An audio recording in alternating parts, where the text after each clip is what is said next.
নফস সম্পর্কে আলোচনা করতে গেলে সবচেয়ে বড় পয়েন্টটাই হলো নফস নিজেরা জানা, নিজেরা চিনা, নিজেরা বুঝা। গত একটা আলোচনায় যখন আমি বলছি যে নফস কাকে বলে, নফস কি। নফস আরবি শব্দ আমরা জানি, নফস কোরআনে নফসের কথা আছে। যেমন কোরআন আল্লাহ পাক বলতেছে যে প্রত্যেক নফস মৃত্যুর স্বাদ গ্রহণ করবে, প্রত্যেক নফস মৃত্যুর স্বাদ গ্রহণ করবে। আর প্রত্যেক নফস মৃত্যুর স্বাদ গ্রহণ করবে, তার মানে নফসের জন্ম আছে। যার জন্ম আছে তার মৃত্যু আছে, যার জন্ম নাই তার তো মৃত্যু নাই। আল্লাহ পাক বলে নাই কুল্লু রুহ জায়গাতুল মউত, প্রত্যেক রুহুর মৃত্যুর স্বাদ। প্রত্যেক নফস, যার নফসের অধিকারী তাকে বলা হয় প্রাণী, যে প্রাণপ্রাপ্ত। নফস আরবি শব্দের অর্থ হলো প্রাণ। হিন্দু শাস্ত্রে বলে জীবাত্মা। যে আত্মাপ্রাপ্ত, যে প্রাণপ্রাপ্ত সেই তো প্রাণী, যার ভিতর প্রাণ আছে। ওই প্রত্যেক প্রাণীর এই মৃত্যু নামক যে বিষয়টা, এই মৃত্যু নামক বিষয়টার স্বাদ গ্রহণ করতেই হবে। এখন হইতেছে আমরা যে অজ্ঞতার ভিতরে আছি, আমরা নফস কাকে বলে জানি না, নফস কত প্রকার জানি না, নফসকে কিভাবে কন্ট্রোল করতে হবে জানি না। কারণ আল্লাহর নবী মহানবী সাল্লাল্লাহু আলাইহি সাল্লাম বলতেছেন, মান আরাফা নাফসাহু ফাকাদ আরাফা রাব্বাহু। তুমি নিজেকে চিনো, তোমার নফস, নফস মানেই তো তুমি। তোমার নফসকে চিনো, নফসকে জানো, নফসকে উপলব্ধি করো, তাহলে তুমি তোমার রবরে চিনবা, রবরে জানবা, রবরে উপলব্ধি করতে পারো। তাহলে সর্বপ্রথম পয়েন্টটাই হইলো নফস, বিসমিল্লাহটাই হইলো নফস, সুফিবাদের দরজাটাই হইলো নফস। আর নফস বাবা জাহাঙ্গীর বলতেছে নফস হলো 3 প্রকার, কোরআন দর্শন থেকে পায়। একটা হলো হচ্ছে আম্মারা, নফসে লাওয়ামা, নফসে মুতমাইন। নফসে আম্মারা গবেষণা করতে গিয়ে বাবা জাহাঙ্গীর বলতেছে নফসে আম্মারা হইতেছে, আমি আগেই বলে রাখি বিষয়টা হলো নফস তৌহিদে বাস করে, নফস অপবিত্র না, নফস পবিত্র। কিন্তু আল্লাহ পাক ঘোষণা দিতেছে, যেখানে সূরা নাস আমরা খুললে পাই, কুল আউযু বিরাব্বিন নাস মালিকিন নাস ইলাহিন নাস মিন শাররিল ওয়াসওয়াসিল খান্নাস। অর্থাৎ তোমার নফসের নিকটে খান্নাস রূপী শয়তান তোমারে কুমন্ত্রণা দেয়, ওয়াসওয়াসা দেয়। নফসটা পবিত্র, কিন্তু সাথে কি আছে? খান্নাস রূপী শয়তান। এই খান্নাস রূপী শয়তান দ্বারা বিতাড়িত করতে গেলে নফসের কিছু কর্ম আছে। তখন বলতেছে যে কি, নফসে আম্মারা, নফসে লাওয়ামা, নফসে মুতমাইন। নফসে আম্মারা কি? যেই নফস, বাবা জাহাঙ্গীর বলতে, যে নফস আত্মশুদ্ধির, পবিত্রতার, নিজের পরিশুদ্ধ করার কোনো ধারে না। জগতে আমি যে হালে আছি এটাই সব, আমি টাকার নিশে আছি আমার কাছে এটাই সব, আমি নারীর নিশে আছি এটাই কাছে আমার সব, আমি সম্পদের নিশে আছি এটাই আমার কাছে সব। কি ভালো কি মন্দ এটার দ্বার ওই নফস ধারে না। যে ধারে না ওই ব্যক্তিটাই নফসে আম্মারার অধিকার। নফসে আম্মার অধিকার কীভাবে বুঝলাম? যে কোনো দিন নিজের পবিত্র করার, নিজের শুদ্ধ করার, নিজের আত্মশুদ্ধির দিকে নেওয়ার ইচ্ছা পোষণই করে না।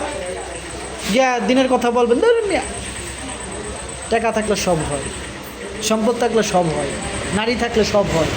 এই চরিত্রের অধিকারী যিনি, এই আখলাকের অধিকারী যিনি, তিনি হলেন নফসে আম্মারের অধিকারী। এই নফসে আম্মারের এই আল্লাহ পাক কোরআনে বলতেছে, তোমরা কি করো? রাসূলের কাছে বায়াত গ্রহণ করো, তোমরা রাসূলের হাতে হাত দাও, তোমরা রাসূলের কাছে বিক্রি হও, রাসূলের কাছে আত্মসমর্পণ করো। যখন ওই নফসে আম্মারা যখন রাসূলের কাছে গিয়ে আত্মসমর্পণ করলো, রাসূলের কাছে গিয়ে বায়াত গ্রহণ করলো, রাসূলের কাছে গিয়ে নিজের বিক্রি করলো, তখন ওই নফসের বলা হইতেছে নফসে লাওয়ামা। কোরআন যাকে বলতেছে ইয়া আইয়ুহাল্লাযিনা আমানু, তারে বলতেছে ইমানদার, হে ইমানদার, হে আমানু। তখন আমানুর উপরে হুকুম হইতেছে নামাজ, রোজা, হজ, যাকাত, তাসবিহ, তালিম, ইবাদত, বন্দেগী, দান, খয়রাত, সব কিছু কার উপরে? নফসে লাওয়ামার উপরে, এই আমানুর উপরে। আমানু কি করবে? দান করবে। আমানু কি করবে? কুরবানি করবে। আমানু কি করবে? হজ করবে। আমানু করবে সালাত কায়েম করবে। আমানু যাকাত প্রদান করবে। আমানু সিয়াম প্রতিষ্ঠা করবে, অন্য কেউর উপরে না। তো নফসে লাওয়ামা হইল যে সর্বক্ষণ এই সংগ্রামের উপরে থাকে, ভালোও করব মন্দও করব, ভালোও করব মন্দও করব, গুরুরে স্মরণও করব, আবার গুরু তার স্মরণ থেকে চইলাও যাইব। এই গুরুরে স্মরণ করা, এই চলে যাওয়া, এই যে বিজয় জয় পরাজয় জয় পরাজয়, এই সংগ্রামরত নফসটারে আল্লাহ পালা সবচেয়ে বেশি পছন্দ করে। এই নফসটারে আল্লাহ নিজে কুরআন এই নফসের কসম খাইছে।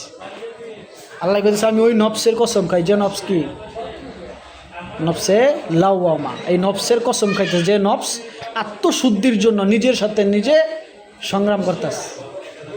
যখন সংগ্রাম করতে করতে করতে করতে মুরাকাবা মুশাহাদা, এই হাত আমার নামার মুর্শিদের, এই পাও আমার নামার মুর্শিদের, এই তাসাব্বুরে শায়েকের দিকে যাইতেছে, মুর্শিদের স্মরণের দিকে যাইতেছে, যে যেখানে কোরআন বলতেছে ওই ব্যক্তি মুসল্লি যে 24 ঘন্টা কি থাকে সর্বক্ষণ সালাতের উপর দণ্ডায়মান।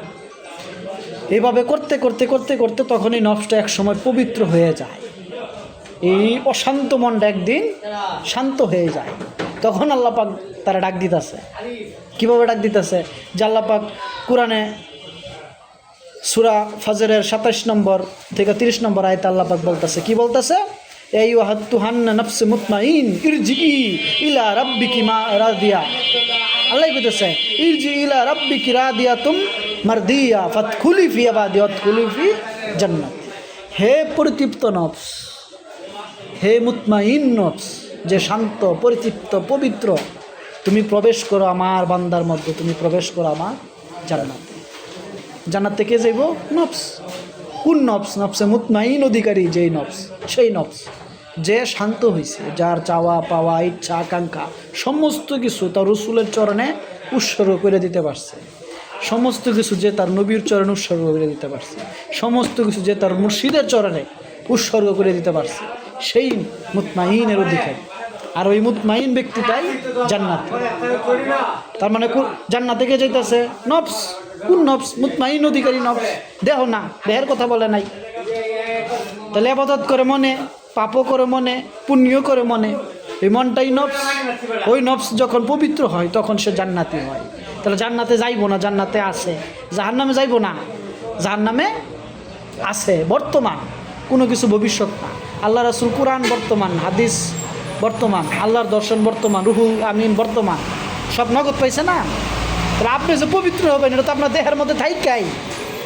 আপনার এই জিসিম, কোরআনে বলছে জিসিম, যেটা বলি দেহ, এই জিসিমের ভিতরে নফস রাইখাই আপনাকে শুদ্ধ হইতে হইব, জন্মচক্র থেকে বের হইতে হইব, মুর্শিদের সান্নিধ্যে যাইতে হইব।